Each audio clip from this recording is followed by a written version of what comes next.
दोस्तों, पिछले 10 सालों से हम देख रहे हैं कि किस तरह से लोकतंत्र का चौथा स्तंभ चरमराया हुआ है। सत्ताधारी और सेठों की मिलीभगत से मीडिया 90% बिक गया है। 10% देशनीति जैसा कुछ चुनिंदा यूट्यूब प्लेटफॉर्म है जो सच दिखाने की क्षमता रखता है, हिम्मत रखता है। उस पर भी सरकार पाबंदी लगाने ही वाली थी कि अदालत का हथौड़ा चल गया। गुजरात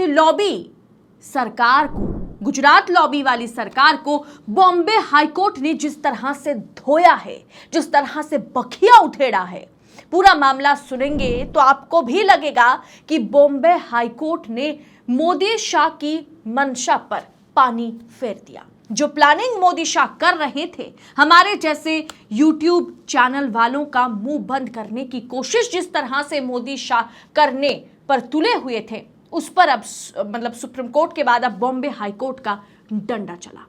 बताएंगे पूरा माजरा क्या है, किस तरह की टीका टिप्पणी के जरिए बॉम्बे हाईकोर्ट ने गुजरात लॉबी को एक बड़ा सा झटका दिया। तो वीडियो को आखिर तक देखिएगा, लेकिन पहले आप चैनल को सब्सक्राइब करें, फिर आगे बढ़े।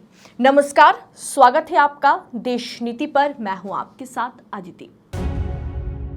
देश नीति केवल सच्ची और पक्की खबरें। दोस्तों, इस बात में कोई दौराय नहीं है कि फर्जी खबरों को रोका जाना चाहिए, जिसके तहत सरकार फैक्ट चेक यूनिट बना करके फर्जी खबरों को, फेक न्यूज को रोकना चाहती है। लेकिन सबसे ज्यादा फेक न्यूज कौन फैलाता है, ये आप खुद एक बार सोच लीजिएगा तो आपको पता चलेगा। इसके अलावा सवाल उठ रहा है कि ये फैक्ट चेकिंग यूनिट मतलब सरकार खुद तय करेगी कि कौन सी न्यूज़ फेक है और कौन सी नहीं।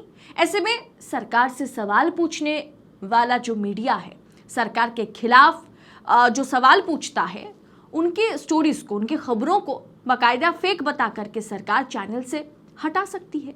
लेकिन अब हाईकोर्ट ने इस पर ऐसा फैसला सुनाया कि मोदी शाह के कान खड़े हो गए। केंद्र सरकार फैक्ट चेक यूनिट अब नहीं बना सकती। सरकार जो करना चाहती थी उस पर बॉम्बे हाईकोर्ट ने डंडा चला दिया। बॉम्बे हाईकोर्ट ने हाल ही में कह दिया है कि आईटी एक्ट में किए गए संशोधन को असंवैधानिक बताते हुए बॉम्बे हाईकोर्ट ने इसे रद्द कर दिया। इस पर सुप्रीम कोर्ट ने भी फैसला सुनाया, लेकिन सुप्रीम कोर्ट फैसला सुनाते वक्त यह कह दिया था कि हमने फिलहाल के लिए इस पर रोक लगाया, लेकिन आखिरी फैसला बॉम्बे हाईकोर्ट सुनाएगा और बॉम्बे हाईकोर्ट के फैसला ही आखिरी होगा, ऐतिहासिक होगा। और जिसके बाद बॉम्बे हाईकोर्ट ने साफ कर दिया कि ये आईटी एक्ट संशोधित उसे करके जिस तरह से आप कह सकते हैं कि इंडिपेंडेंट मीडिया पर पाबंदी लगाने की कोशिश सरकार करने वाली थी, उसे असंवैधानिक करार देते हुए बॉम्बे हाईकोर्ट ने उसे पूरी तरीके से रद्द कर दिया। हाईकोर्ट ने कहा कि आईटी एक्ट में संशोधन जनता के मौलिक अधिकारों का उल्लंघन है और सरकार मौलिक अधिकारों में हस्तक्षेप नहीं कर सकती। केंद्र सरकार ने 2023 में आईटी नियमों में संशोधन किया था। सरकार इसके जरिए सोशल मीडिया पर, ऑनलाइन प्लेटफॉर्म पर झूठी या फर्जी खबरों की पहचान करने के लिए एक fact check unit FCU fact check unit बनाने के बारे में बात कर रही थी, सोच रही थी। इसी साल 2024 मार्च को अधिसूचना जारी कर सरकार ने कह दिया था कि हम इस पर अब फैक्ट चेक यूनिट जो है उसे लागू करेंगे और वो फैक्ट चेक एक तरह से सरकार की तरफ से फैक्ट चेक किया जाएगा कि कौन सी खबर फर्जी है और कौन सी खबर जो है असली है। उससे पहले केंद्र सरकार ने कहा था कि मामले की सुनवाई पूरी होने तक वो फैक्ट चेक यूनिट की अधिसूचना जारी नहीं करेगी। बॉम्बे हाईकोर्ट के ट्राई ब्रेकर जज ने सुनाया फैसला कि जनवरी 2024 में बेंच में शामिल 2 जजों, जस्टिस गौतम पटेल और जस्टिस नीला न्यायमूर्ति ने अलग अलग फैसला दिया था। इसके बाद यह केस ट्राई ब्रेकर जज जस्टिस AS चंदुरकर ने उनके पास इस केस को भेज दिया गया था। जब 2 जजों के फैसले पर अलग अलग मत होते हैं तो इसे ट्राई ब्रेकर जज के पास भेजा जाता है। Comedian Kunal Kamra editors guild ने ये याचिका आईटी नियमों में संशोधन के खिलाफ जो है उन्होंने याचिका लगाई थी। इसमें जैसे मैंने आपको कहा, comedian Kunal Kamra, editors guild of India, news broadcasters and digital association और एसोसिएशन ऑफ इंडियन मैगजीन ने सबसे पहले बॉम्बे हाई कोर्ट में याचिका दायर की थी। इसमें 3 रूल को चुनौती दी गई थी। ये रूल केंद्र सरकार को झूठी ऑनलाइन खबरों की पहचान करने के लिए फैक्ट चेक यूनिट बनाने का अधिकार देते हैं। दोस्तों, एडिटर्स गिल्ड ऑफ इंडिया ने भी ये सवाल उठाया था कि फेक न्यूज तय करने की शक्तियां पूरी तरह से सरकार के हाथ में होना प्रेस की आजादी के विरोध है, उसके विरोध में जाता है। केंद्र सरकार ने 20 मार्च 2024 को फैक्ट चेक यूनिट बनाने के लिए नोटिफिकेशन जारी कर दिया था। 21 मार्च को इस नोटिफिकेशन पर सुप्रीम कोर्ट ने रोक लगा दी थी। ये रोक तब तक के लिए था, सुप्रीम कोर्ट ने कहा था ये रोक तब तक के लिए लगाई गई है जब तक ना बॉम्बे हाई कोर्ट इस मामले में दायर याचिकाओं पर सुनवाई ना कर ले और बॉम्बे हाई कोर्ट का फैसला अंतिम फैसला होगा।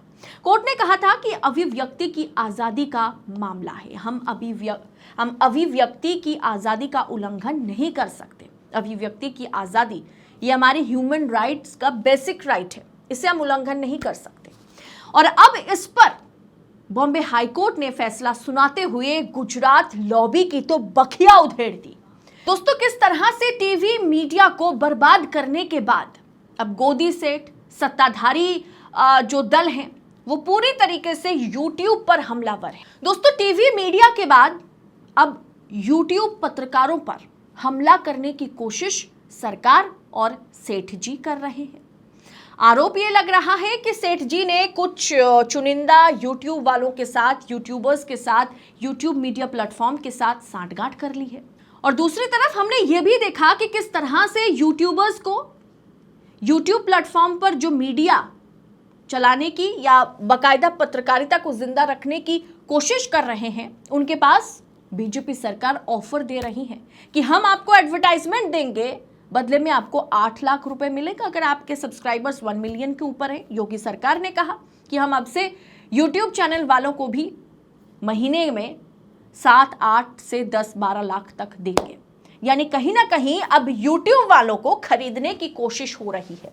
पहले तो जबरन उन पर आईटी एक्ट में संशोधन करके पाबंदी लगाने की कोशिश की जा रही है, दूसरी तरफ उन्हें खरीदने की कोशिश हो रही है, उनको रुपया जो है उसे ऑफर किया जा रहा है। और अब जाकर के हाई कोर्ट ने, पहले सुप्रीम कोर्ट फिर उसके बाद हाई कोर्ट ने साफ कर दिया कि अगर हम आईटी एक्ट में संशोधन करके ऑनलाइन मीडिया प्लेटफॉर्म पर फेक न्यूज उसने बनाया नहीं बनाया, इस पर सरकार अगर विचार करने लगेगी तो सरकार के खिलाफ तो एक भी खबरें नहीं चलेगी, सरकार के खिलाफ कोई सवाल नहीं उठा पाएगा। तो ऐसे में मीडिया जो 4th पिलर ऑफ डेमोक्रेसी है वो अब कहाँ, आज भी बची हुई नहीं है। मीडिया खत्म हो गई है।